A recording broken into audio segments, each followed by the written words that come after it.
Welcome, everybody. I did something super special for you today. Have a look. Captain America, gonna save the world. Good morning, good morning, good morning, good morning, good morning, good morning, good morning, good morning, good morning, good morning, good morning. Great morning, good morning. Coming to you live. It's Friday morning. Pumped up and excited. Let me tell you, I'm as pumped up and excited today as I was on Monday. Wow. Some of you will think you jump on, like what the hell's happening? And here we are. I'm excited today for a couple of reasons. One, because we have an amazing guest speaker who's done a lot of work with myself and some people that I know. Has done some incredible things. He is the master, and I don't say that lightly. I know this for sure. He's a master at what he does. He's been doing this for 30 plus years. So you got to think to yourself is that imagine the experiences that he's had. Imagine the people that he's met, and he really puts it into perspective and teaches us in a very simple form how we can really take control of our mind, our mindfulness. How can you take control of your mind? How can you just take into perspective, meditation? And he calls himself the breath coach, and absolutely that's what he is the breath coach. So thank you for tuning in on Instagram. I know you're coming in live. Awesome to see you guys. Let us know where you're listening from. Always love that. Give us a couple of love hearts. We can see some love coming through. Tag away, Russia. Welcome to the call. Who else we got? We got Abdul. Welcome to the call. We're streaming also live on Facebook, guys. As you can see, just down here at the bottom of the screen, there's a little link there. That link is going to take you straight to a private group that we put together where Bassam will be coming on there, sharing his stuff. And I think we shared something yesterday, part of the team, where he really did some mindfulness coaching and stuff like that. So, guys, continue tagging away. Tag some people that right now need to take control of their life, because this is what's going to happen, and this is what needs to matter the most is this. So, are we ready? Are we SETI? We're ready? We're SETI? Yes. So I know Bassam is backstage right now, and let me tell you something. Be prepared. If you've got a pen and paper, pull out your pen and paper, and we're gonna tune in 3, 2, 1.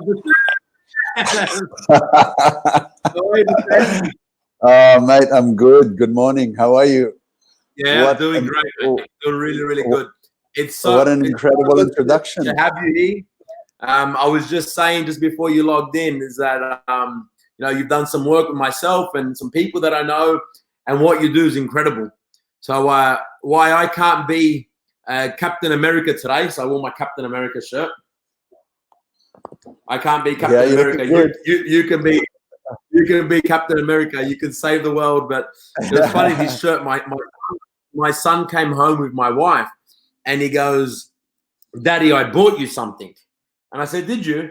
And he said, "Yeah." He said, "I bought you something so we can be matching." He goes, "I bought the same stuff." And I said, "Well, I'm interested. What did you buy me?" And he pulls out these shirts, Captain America. And I'm like, "Okay, not my choice. I'll wear it because we're matching." And it's been incredible. Oh yeah, absolutely. Yeah, it's really good. But both my children bring a lot of life to the family, and I'm sure that everybody else that's got kids, they do the same thing, or nieces and nephews also. So it's really cool. So without really, I suppose, dwelling too much in the past, and I call it the past, right? The coronavirus and what everybody's talking about. How can you give people some input without the focus of the coronavirus? So let's just talk about people having change in their life, because everybody goes through changes. Today, the change, the global change, and you would agree, Bassam, the global change right now is coronavirus. Yeah. If it's not coronavirus, a change like you're moving, so that's a change in your life. Yes. We had to move because of the coronavirus, so that's a change. So everybody goes through different changes at different times. So look at it as a broad perspective. If you can give all of our listeners those golden nuggets that you do, not so much focused about the coronavirus, but how they can really take control of what's between their ears. the Yeah. thought process in a really, really simple step, and give them those simple steps. What would you say that would be? Yeah. Well, I think first of all, we need to understand that change is the only constant. And yet it's the one thing that we're taught to deal with the least. We live our lives as if change actually was antagonistic to our desire to live a good life. So I think that's the first thing that we have to get. We have to wrap our minds around the fact that change is the arena, the terrain, the environment, the condition in which we conduct our lives. There's no question about that. So that's the first thing. We need to accept change. It is a constant. It's the undercurrent of our life. Just because we have impressions of security and certainty and stability, and we live in such a way that we have the impression that our life is solid and unchanging, actually, that's not the case. The outer world is continuously changing. We know that from the seasons, one season moves into the next, and so on and so forth. And nowadays, we go from the various changes that are happening right in front of us. So change is a constant.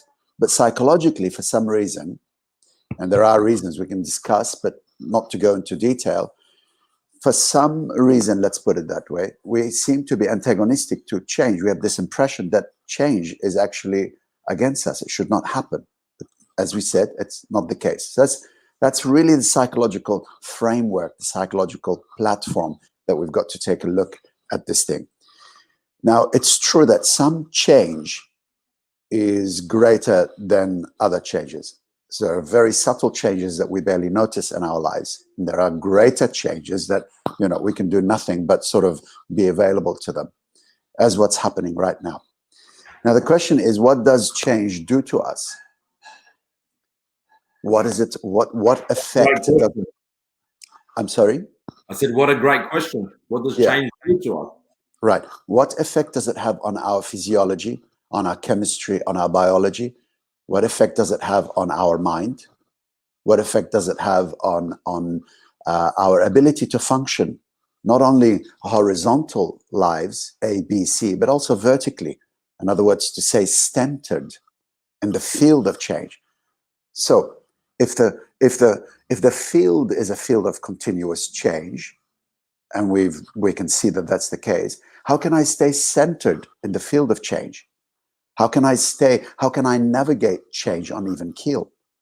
How can I navigate change without tipping over and you have captain overboard or man overboard, which is what happens to the majority of us? It's okay if the change, as we said earlier, is minimal. We can navigate pretty good. It's just ripples in the ocean. What happens if the storm comes up and the change is dramatic, like now? So before we go into take a look at maybe 3 things that we can do to navigate this change on even keel, not just on even keel, but powerfully, not just sort of to be a victim of change, but to be powerful, a play body. I'm going to use that word, you being body. How can I be a powerful play body with this law of change or with this field of change?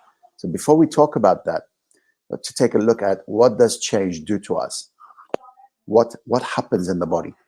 If the change is extreme, we can feel overwhelmed, right? As is happening to a lot of people today.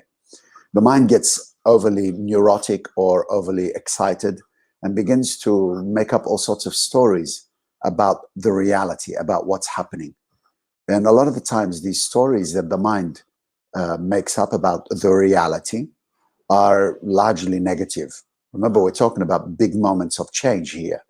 So the chances are that the mind is making up all sorts of negative stories, fear-based stories, we might say, about what's going on. So what happens then?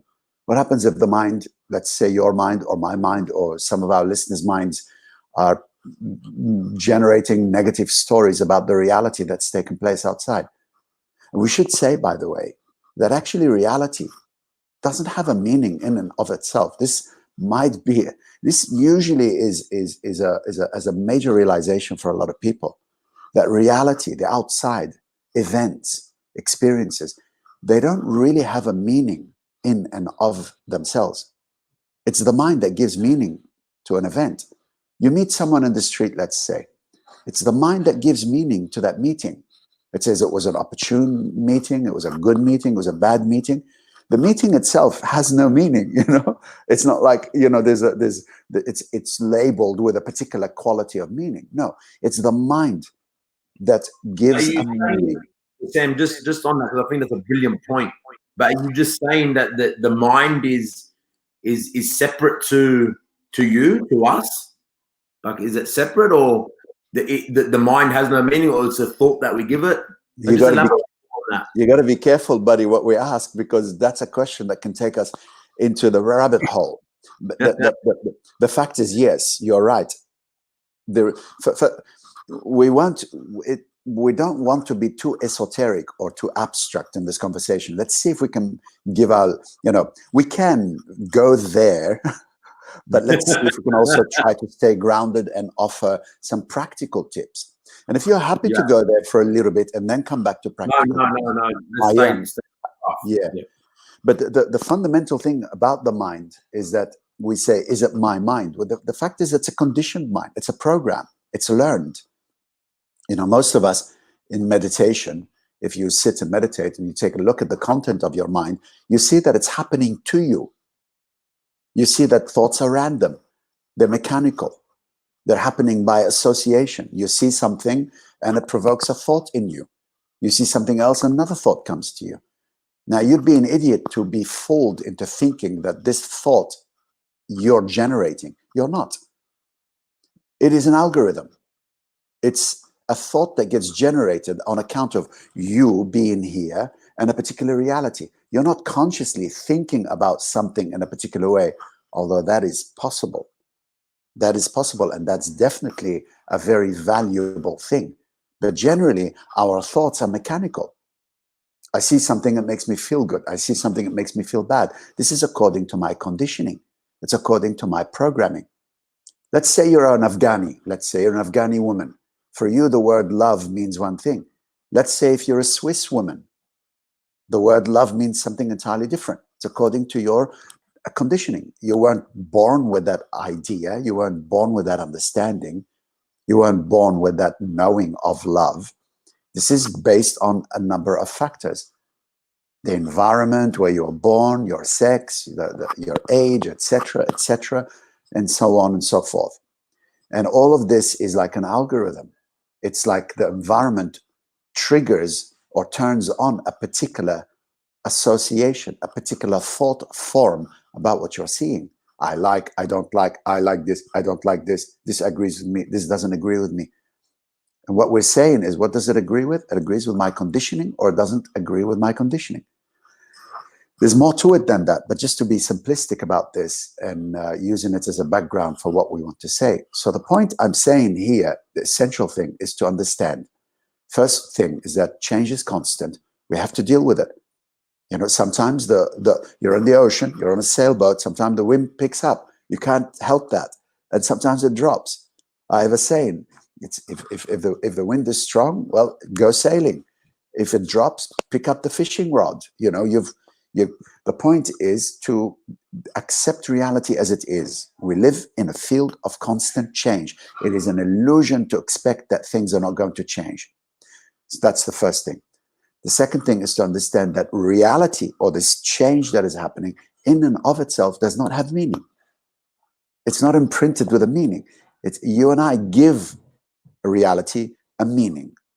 Now, that meaning, if it's positive, then we'll have a positive reverberation throughout the body. If it's negative, we know what happens. Emotionally, you start to feel overwhelmed, and the body starts to constrict. The body starts to restrict. The breath starts to be shallow. I mean, it's shallow the best of time for the majority of people because we're not conscious breathers anymore. And that's a crime. We can really use the breath to maximize our potential. We breathe the way we live and live the way we breathe. This is it's not rocket science, but the problem is that in our life and the system and the model of our universe that we've been using, it keeps us at a continuous state of movement. we don't stop to actually take a look at deeper realities, at more fundamental realities that it can enhance us from inside. Yeah. You That know can what I love qualify. if I can just tune in, what I Yeah, love about please. what you just said, Bassam, I love everything that you say. But you mentioned something about breathing. And I remember when we first crossed paths, that's what I walked into. I walked into you having a conversation and telling everybody about meditation, about breath.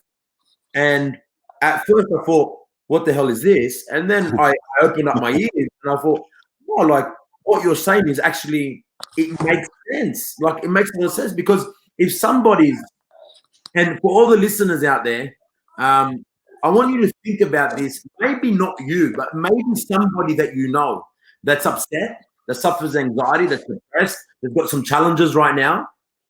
You can see the way they carry themselves. You know, are they standing tall with their chest up, or is they slumped over like this with their neck in their shoulders? Is their breath deep and big, or is it shallow? You know, if I can say to you, if I can describe, everyone close their eyes and I describe to you that somebody's behind a screen and they're breathing really shallow, their head is down and they're curled over, you're going to say they're upset. And I said, if somebody's up, you know, and they're talking like this and they're really taking control of their breaths, then it's somebody that's got a lot of certainty, somebody that's taking control of their life. And that's something that Bassam said to us. He said, you got to breathe. The majority of us don't breathe, and this is what he's going to go into, but we just don't breathe. It's something that happens naturally. And for those that have ever been scuba diving, Yes, that is the best lesson, right, Bassam? I remember the first time scuba diving. You know, you put the mask on, put the jacket on at the back where the gas bottles go in, and they're like, all right, breathe in for the nose, out for the nose, in for the nose, out for the nose. And it's like, what? And then you jump underwater, and then I got up. I went underwater, and I got up. Oh God, I can't do this. I'm gonna die. I'm gonna die. And the guy's like, just relax, man. You're just breathing. It's like normal. You don't think about it. So in our subconscious mind, we don't actually think about how we're breathing. Like right now, we're talking, we're breathing. You're driving, you're breathing. But Bassam, what he's saying is going to go into, it becomes conscious. You need to take the breaths in a conscious mind, not the subconscious mind, where you're taking control and you can really change how you feel. And something else, Bassam, that was about breath, but something else said about meditation. And I want you to dwell into this a bit later, not to take you off your path. But the meditation bit, I've been taught my whole entire life that meditation, you know, you need to close your eyes and just block out all the thoughts. And I remember when I met you, you said, no, you just let them go. Let them come and let them go. Like, accept them for what they are. And that's why I never really dwelled into the meditation side of things, because I could never silence my mind. Yeah, well, good luck. Good luck with that. No one has managed to do that. Not even the Buddha himself.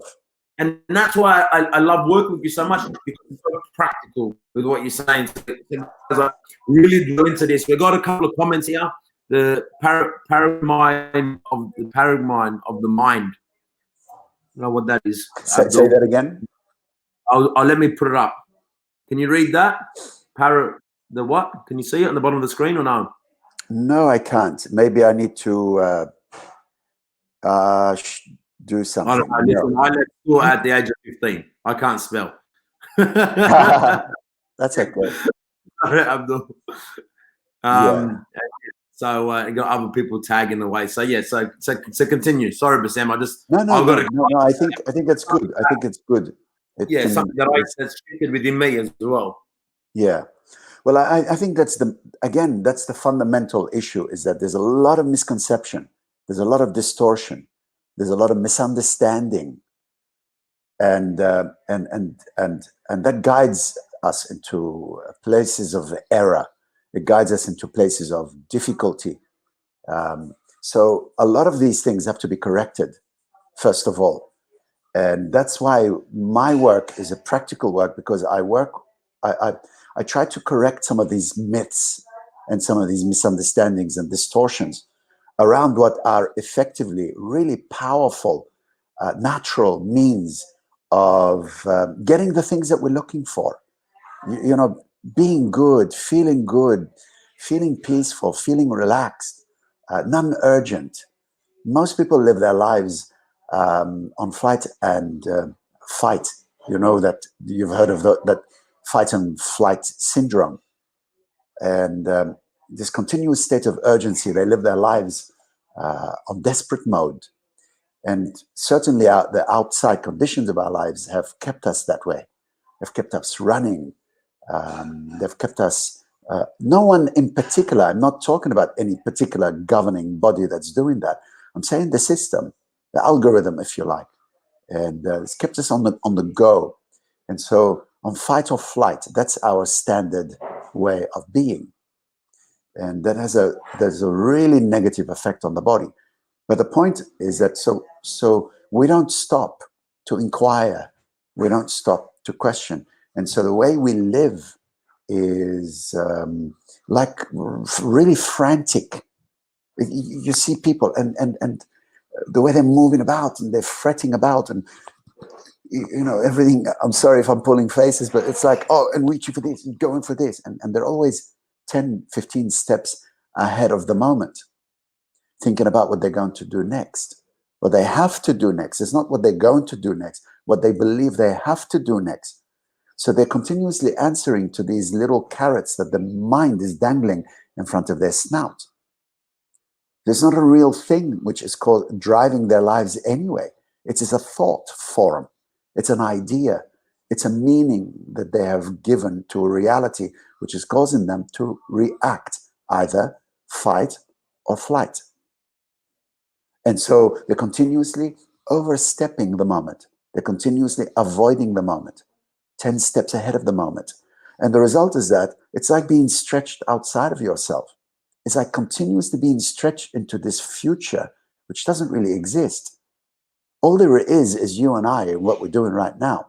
If I can't be present, if I can't be here to this moment, if I can't relax into this moment, if I can't release my tension to relax into this moment, then I'm missing the most opportune doorway into not only potentiality, but into the heaven of self.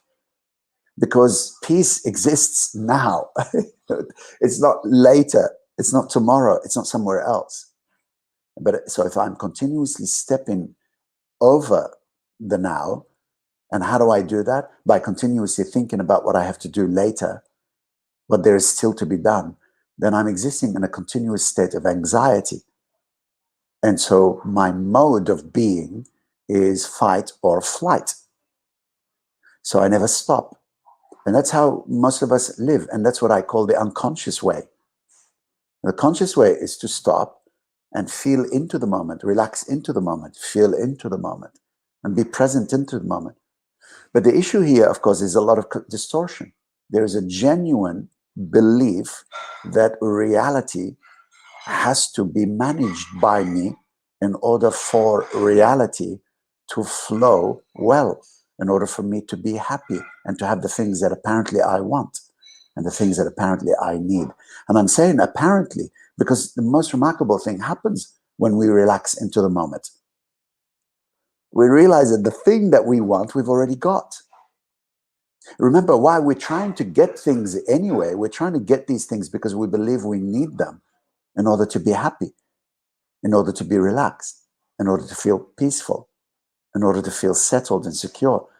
But if we settle into the moment and discover they're already feeling that way, then suddenly the very motivation of why you want those things change. Your motivation now is no longer desperation, urgency, frustration, or lack. Your motivation is that you feel, well, I'm already peaceful, and now you want to celebrate your peace. Your living becomes about celebrating what you've already got. It becomes about celebrating who you already are. It's no longer a sort of a way of getting or achieving what you think you want.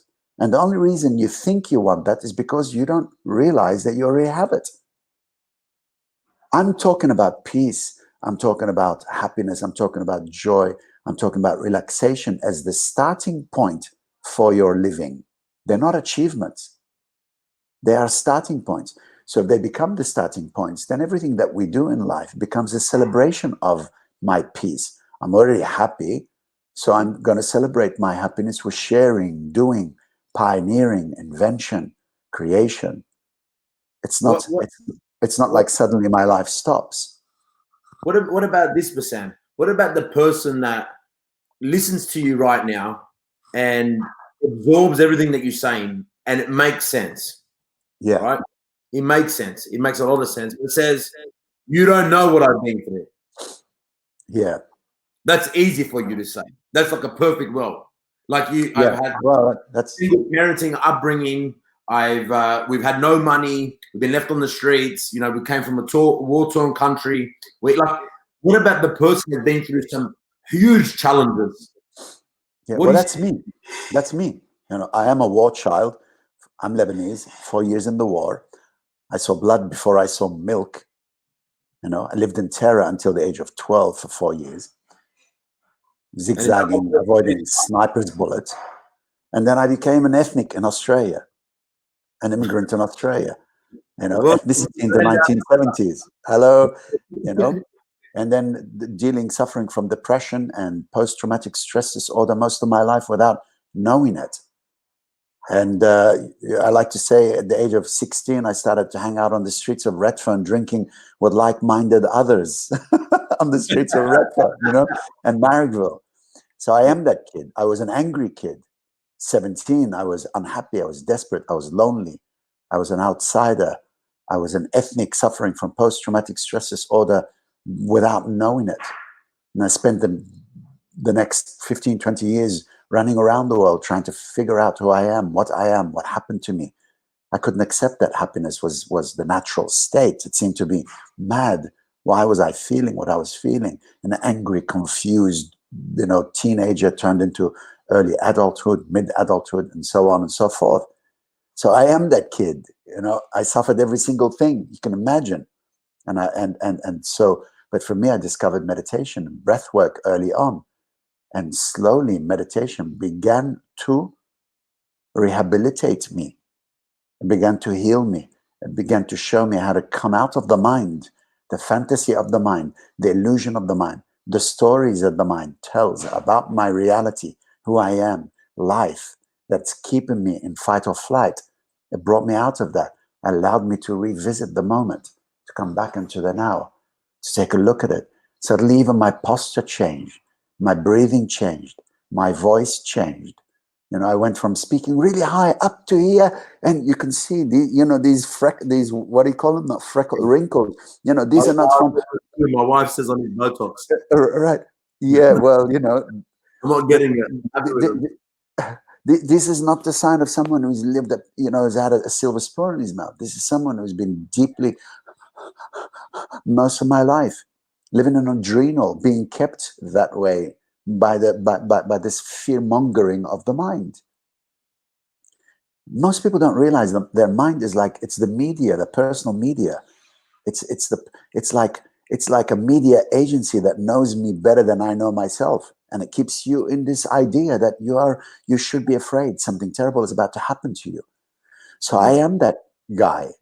It's not like, you know, I come from some oh, it's easy for you to say you're born with the mark of the Buddha or a saint on your ass. No, I'm from the streets. I'm from the streets, you know. I'm someone who, as I said earlier, anyway, the point is, yes, I understand the fear of survival. I understand the idea that, you know, how am I going to make money? How am I going to survive and all these things? And I've just lost my income, and I've just lost my wife. I've just lost my dog. I'm losing myself. These are story forms. I'm not saying that they do not hurt, but the issue is believing in these stories. We are stretched, or we are pulled into a illusory reality which doesn't really exist anywhere outside of the mind. I would invite our listeners right now to take a look. Where are you? Have a look around. Where's the issue? Where's the problem that's been troubling you for the last whatever, that the mind has been using in order to keep you in a state of fight or flight? Have a look. Now the mind says, but I don't like it. Yes, but disregard that for a moment. Where is your issue? Where's your problem? Where's your fear? It's not happening anywhere outside of the mind. The mind perpetuates it and keeps recreating it. The mind perpetuates it and keeps recreating it. But if you stop for a moment to take a look, take a soft breath. Now, the issue, of course, is that most of us don't know how to do that. We don't know how to pause. We don't know how to take a stop.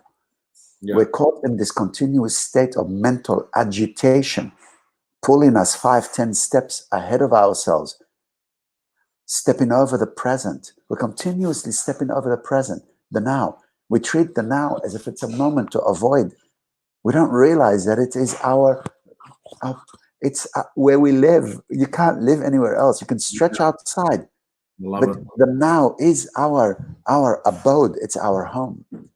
All so right. really, the first decision that all of our listeners and people that they're tagging out there that will listen to this, whether it's recorded or live, and just let us know in the comments if you listen to this recorded or live. Just type in #recorded, #live, just so we know. And let us know what your best taking is. So far, we've got fight or flight. We've got the wind is strong, sail it. Changes are consistent. We're getting some feedback from people. Their best taken. I asked them, let us know in the comments what your best taken is. And my taking now with everything that you said, especially with that last comment that I made, was that you just got to make the decision at the end of the day that you want to change. That's the first step to improving it, is that you have to put a line in the sand. We can say that the first step is understanding. The first step is realizing our current state. Is this what you mean by understanding? Yes, we have to understand our current state. Okay. And this is absolutely critical to natural transformation. Once we understand, then we got to say we want to change if you want to change. Once we understand our current state, change becomes absolutely natural. Yeah. It is the understanding, it's the seeing that is convincing. We cannot be mentally convinced. That's why you see a lot of people, a lot of us who we can work years with a psychologist, we can work years with a coach, with a mentor, and so on, trying to change.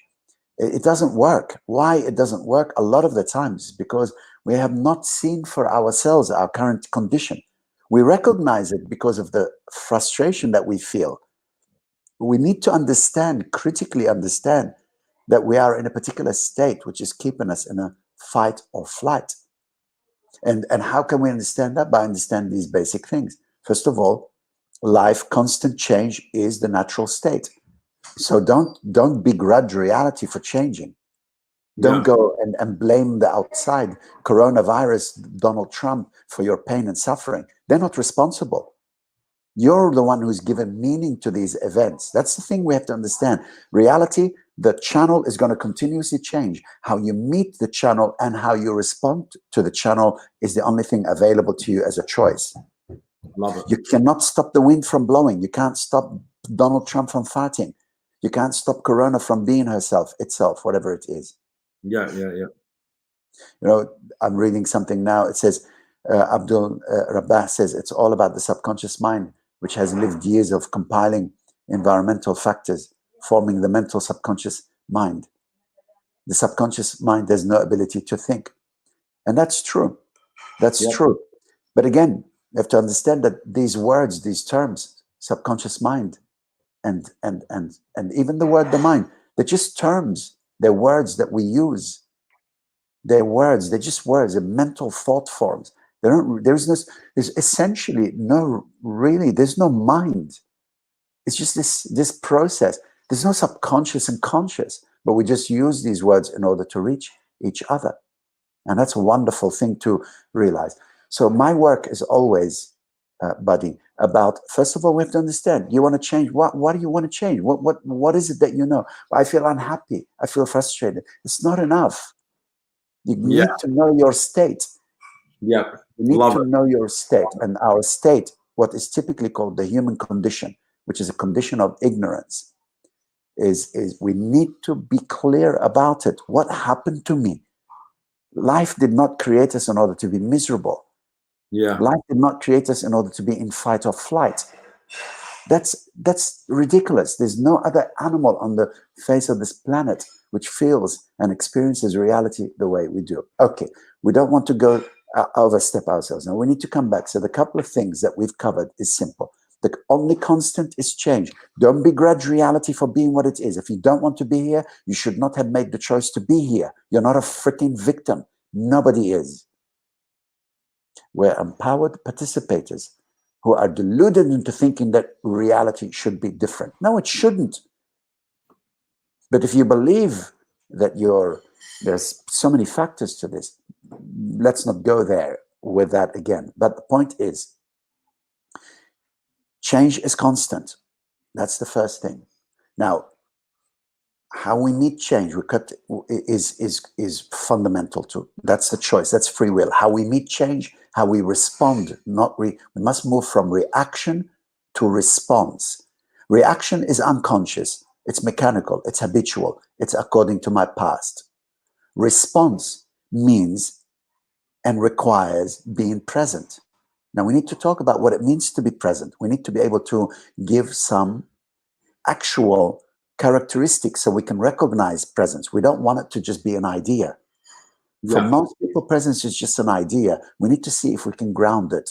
And we're going to just do that in a second. I'm going to share with you a way of being able to discern presence, to see what it feels like. You need some characteristics to be able to say what presence looks like. So this is the reality that we have to contend with.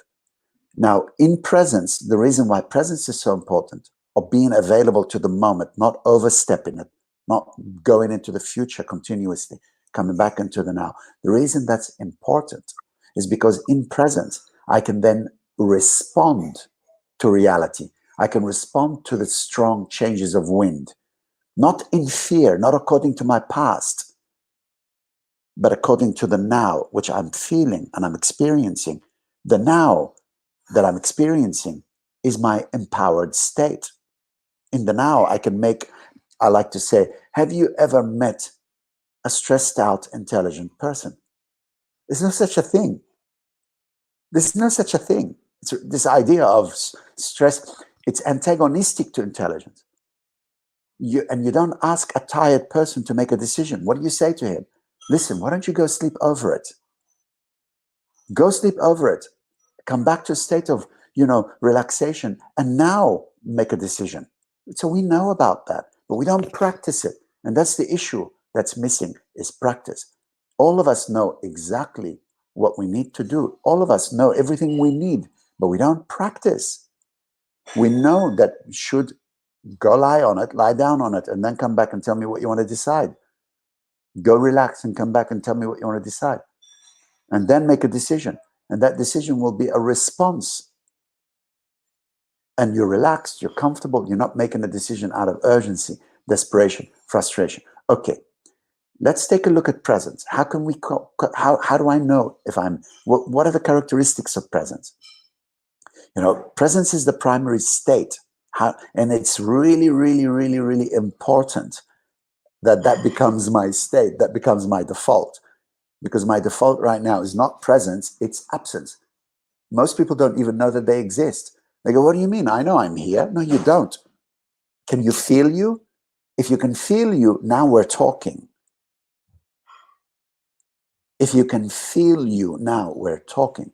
And so that's one of the first characteristics of presence, the ability to feel myself. I know I'm here because I can feel me. And I'm not talking about emotions. I'm talking about feel me with my senses. I can feel me. I can feel my foot. I can feel my hand. I can feel my body. I can feel the physical body. And then if I stay on feeling the physical body, then I realize that this feeling that is on the outside is also on the inside. The feeling that I'm feeling is on the inside. Oh my God, I'm actually feeling myself from the inside. I'm feeling my aliveness. Isn't that what they call energy, Bassam? Yes, that's what they call energy. Oh, I'm feeling my energy. Yes, yes, yes. On the outside, you look solid. On the outside, your body looks solid, unchanging. But guess what's happening on the inside? What looks solid on the outside is actually energy, vibrations, wave vibrations on the inside. Body, you're sitting there right now. I can't see the others. But can you feel your left hand? You know, wherever it is, it has a vibration, right? It could be heat. It could be numbness, whatever it is. Your attention is gone there, and now you can feel it. Yeah. Now, if you stay with that feeling of your left hand, you'll start to feel the vibrations of your left hand, right? Don't call them heat. Don't call them cold. Don't call Running them numbness. down my arm. It's going up and down your arm. Yes. You're starting to connect with the energy inside the body. The hand on the outside feels hot or cold. If you stay with the hot or cold or numb or heavy, whatever, it will take you on the inside. Now you're inside your freaking body. Amazing. And then suddenly you realize, oh, there's vibrations. And it's traveling not only up and down the left hand or arm, it's actually throughout the body, the whole body. And guess what you've just connected with, my friend? Yeah. The energy body, the subtle body. So you've gone from the physical body, or let's say it this way, you've gone from the physical world that you were fixated on, focused on, the world of objects, things that are happening, my wife, my girlfriend, my dog, my money, my television, my movie. And now you've come to the body. You're feeling the body. And why are you doing that? Because you want to know that you're here. We're trying to get to presence. And now you can say, well, we've come from the world of the TV or wherever. Now you're on the world of the body. And now you can feel your body, your hand, your legs, the body. It's here, it's sitting, it's heavy. It's sitting in this chair. And if you stay on that heaviness without trying to get away from it, most people try to drink it away or get away from it. They go, I don't like it, it's heavy. Well, don't give it a name. Don't label the freaking feeling. Just feel and just quiet down. Just feel, will you? You know? And now if you stay with the feeling, it takes you inside. So you've gone from the outside world of your body, which is physical, solid. Now you're on the inside, which is non-physical, energetic, vibration. And now you're feeling this and you realize, oh my God, I've just connected with the energy body, the subtle body. Cool. We've gone from the physical body to the energy body. So what I want to stop here, I don't want to go into the mental body, the astral body, and the spiritual body, the God body, with parts of life, aspects of the divine. You know, God is not outside the self. What the hell is that all about? So before we go step ahead of ourselves, so the fact that you can feel yourself, it's starting with the heat or the cold or the body or the weight of it, the heaviness, that's a characteristic of presence. It means you're coming into the now. You're coming into your body. You're coming out of your head into the body. Yeah. And immediately what happens? The body starts to relax. And now you go inside the body, into the energy. And oh boy, now you're going into really ecstasy and places of... In the beginning, it doesn't feel that way. Why? Because the body is full of pain. It's full of history, full of tensions. It's constipated with our past. You know, it's constipated. We don't stop for a moment to allow it. I like to call it, you know, spiritual farting. We're holding it in, man. We're living with it bottled up inside us. So we need to release. Allow this release to happen. So you got to be a little bit patient. It's like walking into a room that's been closed for 30 years. All right? What's there? Dust and must and the smell and cockroaches all over the place. Don't just go in and sit. What do you want to do? Open the windows. Air it out. And that's what breath work, that's what breathing is all about. I'm going to share with you in a moment a beautiful breathing technique, very quick, that'll air the room out. But first, let's stay with this idea of presence. Presence is absolutely important because presence is what allows us to respond, not to react, fight or flight, urgency, desperation, frustration, fear. Presence allows us to see that there is nothing to be afraid of right now, that I'm safe right now. And then I can start to live motivated by a feeling of safety. So presence is characterized by a sense of feeling. I know I'm here, not because, well, I know I'm here. No, I need to know I'm here because I can feel me. It's not an idea. I can feel me. So the characteristics of presence, one of them, the main one, is that I can feel me. Yeah. I can feel the aliveness in my body. And that's a practice that you can do every day. You're standing in the kitchen, you're washing your hands or washing the dishes. Can you feel your body? Can you feel the water running on your hands? Yeah. Can you realize that there is a person washing its Small hands? basic stuff. It's really small basic stuff. And when people think that they have to really, spend a lot of time in meditation and all this, just basic, like even what you said to me, if everybody right now just put their focus on their left hand and they could feel that. They can feel the blood flowing through their left hand. So I love how you just simplify everything, Bassam, and that's what's really attracted me to you and everything that you do and everything that you teach, and I absolutely love it. And I just want to be mindful of the time and the value you've given, so much value, and I want them to take this on board and be able to absorb this, and also want them to know that if they want to know more, they can join us in a Facebook group where we can give them more in-depth stuff, like throughout this book. Absolutely, yeah. Throughout this broadcast, we've said to follow Bassam Younes. He's on Instagram, he's on Facebook. Follow him, join him. There's a group on this live broadcast. You can join that as well. Bassam will show up in there. There's many different ways. You just direct message me, and I can put you in touch. But he's really been put on here to give us as much value as possible. And I really want you to take the bits and pieces that you want, because everything's going to resonate with you. You're not going to understand everything. And it's important that you know that. You're not going to understand everything. This isn't about education right now. This is more about awareness. More about wonderful. Yes, it's about beginning the journey of awareness. We're living in a time now that's really conducive for many people think it's a frightening time. I get that, but we're living in the time of the divine. The inner sacred is calling us. It's a very good opportune time. This is a very profitable time for those who are people of. It's a very opportune time. Okay, so I think one last thing I think we may, in terms of offering value, something practical that you could do when you're in a state of anxiety. So we talked about being present and the importance of being present. We also talked about one of the characteristics of presence, how you can now realize you need to be able to see that you're present, not just to take it as an idea. Presence is a living thing that happens in the living moment, and you need to be continuously in it.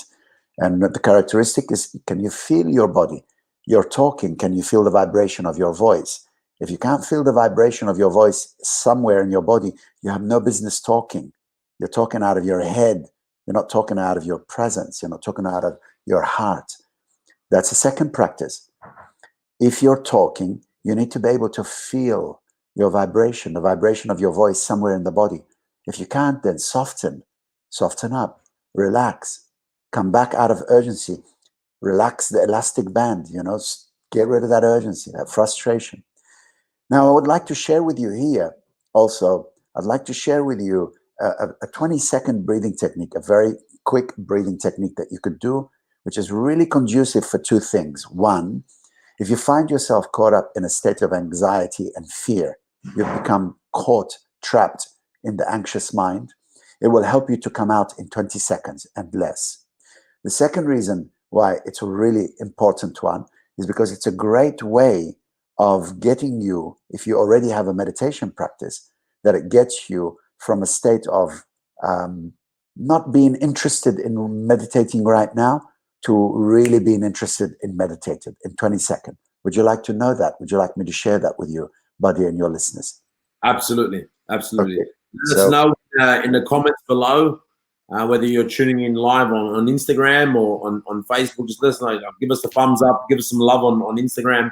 And I think what would be really good as well, if you've got any other people that are suffering from some stuff right now, anxiety, confusion, depression, all this, tag their names in and get them to broadcast this, and maybe they can watch this live or recorded. So go ahead, Bassam. So this is very quick 20-second breath. It's called 20 connected breaths. It's conscious connected breathing. And it was developed by a man called Leonard Orr, who is considered to be the pioneer, the father of breath work, of modern breath work. It's a very simple 20-second breathing technique that you could do anywhere. It's in and out through the nose, not through the mouth, in and out through the nose. And it's 20 breaths. It's 4 cycles, 1, 2, 3, 4. And each cycle is 5 breaths. So 5 times 4 equals 20. And that's all it is, in and out through the nose. It's not breathing into the belly, so it's not a belly breath. It is breathing into the chest, the clavicle breath. So you just think of it, breathing high. So you're not breathing low, you're breathing high, in and out through the nose. Continuous for 20 seconds. You don't stop.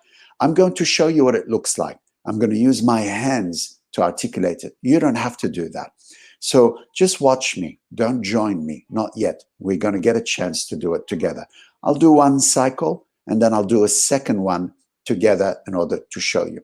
Okay, so what it looks like this. In and out through the nose, breathing high up into the chest. And it's done quite fast and quite strong. Looks like this.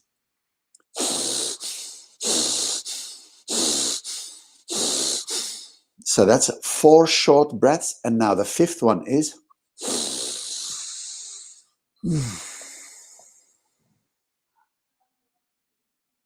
And that was 1 cycle. So now I'm going to do it 2 cycles without my hands, without showing you. And then we're going to do the 4 cycles together. So again, don't join me yet. Please just watch. I'm going to do 2 cycles without stopping.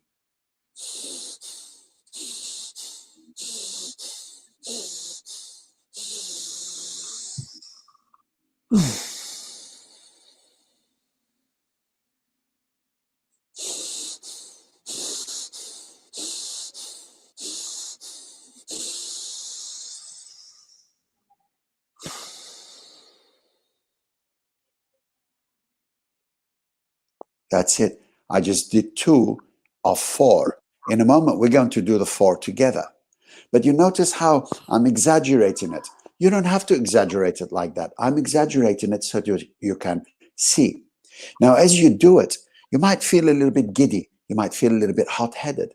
If you have not breathed for a long time, and most people don't breathe, you might feel that way. Just be patient and allow and realize that in the beginning it'll feel that way, but sooner or later you'll start to get it. It's powerful, energizes the mind, energizes the body. It really brings you into the present moment, and meditation can be really available to you after. All right, my friends. So now we're going to do it together. And you notice that I didn't pause between any of the breaths. We're going to do 4 cycles, 20 breaths without any pauses, up or down. The first 4 of each cycle is fast and shallow. The 5th one is long and deep. Are you ready?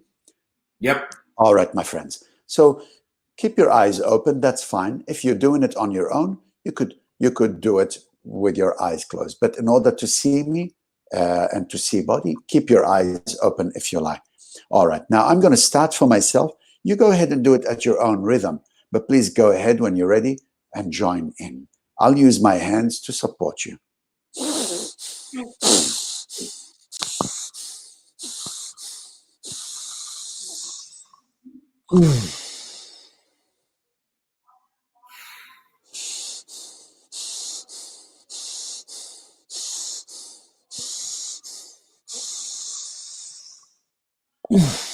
And let the exhale really fall out.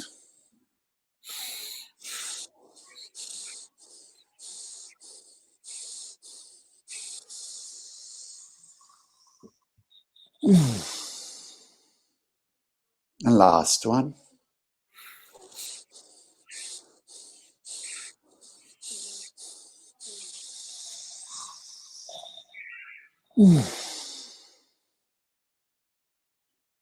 Now let it go. Only 4 cycles. Let the breath come back to normal. And you probably notice that your body is vibrating, energy, giddy, hot. You might even feel like you're going to collapse. You're not going to die from it, believe me. So it's okay. Just let it. This breathing technique has not killed anyone yet, so we're doing all right. but just notice how your internal climate has changed. Suddenly, all you feel like doing is just sitting and relaxing, tuning inward. And this is great if you have a meditation practice, because you can immediately transition from this into your meditation practice. And if you join us, if you join to the group that I run, cycles of 21-day cycles of rewiring your brain to positivity, where you learn meditation, you learn breath work, you learn journaling, you learn all sorts of things, my friend, all sorts of things. I really encourage you to take this up.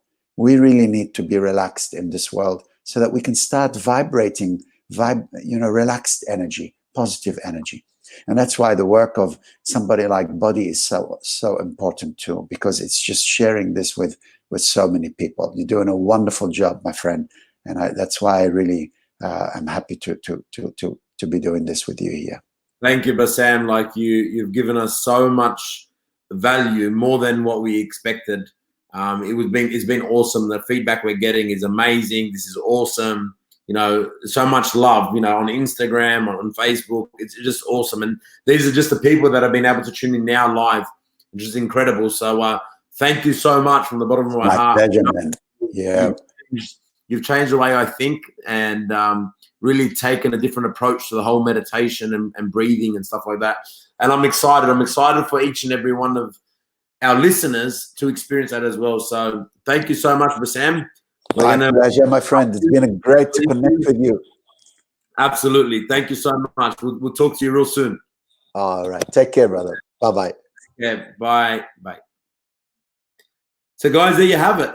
You know, you heard it live there from Bassam, who's just given us some practical things that we can put into place and, you know, put into action. And it's just there. It's brilliant. I love it. I use it. I apply it. And it's just like what we said the other day, is that knowledge is only potential power unless you take action. So you can know everything and you can hear this stuff and you can get to know like these tips and ideas on what you can do. But unless you actually go out and you pick up the shovel and you do the work, then you're not going to get the result. So knowledge is only potential power, right? But discipline and doing it over extended period of time is what's going to get the results. And I remember just recently on Sunday, we're doing a meditation with Bassam, and he kept saying, you got to be like, you know, like training a puppy dog, is you keep him on the leash and like they stay next to you and just like sit, puppy, sit. And the puppy just doesn't keep getting up. And he said, your mind is the same thing. Like you're in meditation and you just want to get up. Like you're thinking, nothing's happening. Like, I don't know why. I don't want to get up. I don't want to do this anymore. And it's like, sit and listen. Sit and control yourself. And that's like some of you on this call, most of you on this call right now, know when I do some training, I always say to you what? Like there's that one word that you just got to say stop. Like when that negative thought comes in your head, stop. Like just stop. Just delete it. Do not overanalyze the thought that came in your head. We all have thoughts. Let it go. Don't create a story around it, because the story creates feelings. Feelings create actions. Actions, if it's a negative feeling, you're not going to get a good action. It's not going to tap into a higher potential. And we've all got potential within us. 80% of your results, they're going to come from your psychology. 80% of your results are going to come from psychology, how you feel, how you act, how you move, not from your skills. Let me tell you, there's a lot of people out there that know a lot more stuff than the most successful person. You give me 10 different businesses and I'll give you 10 different entrepreneurs that have made it in that business and have no idea about that product or service. And they've done it because of their psychology. They've done it because of their physiology. They've really taken control of their mind. And I really encourage you guys to get out there and take control of yourselves right now. Share this, do whatever you like, guys. Reach out, join our group if you like. We're just giving value, guys. And I hope this has been as much value as you possibly can. Would love to get some feedback. Let us know which direction we can take this. Let me know what else you want to hear. If you want to hear back from Bassam, maybe. If you want to join the group, what your best take-in was, guys. And like we always sign off, we're not in tomorrow, so we're back in on Monday morning, nice and early. But if you need anything over the weekend, guys, reach out. And we always say this: for love to all and peace. See you guys.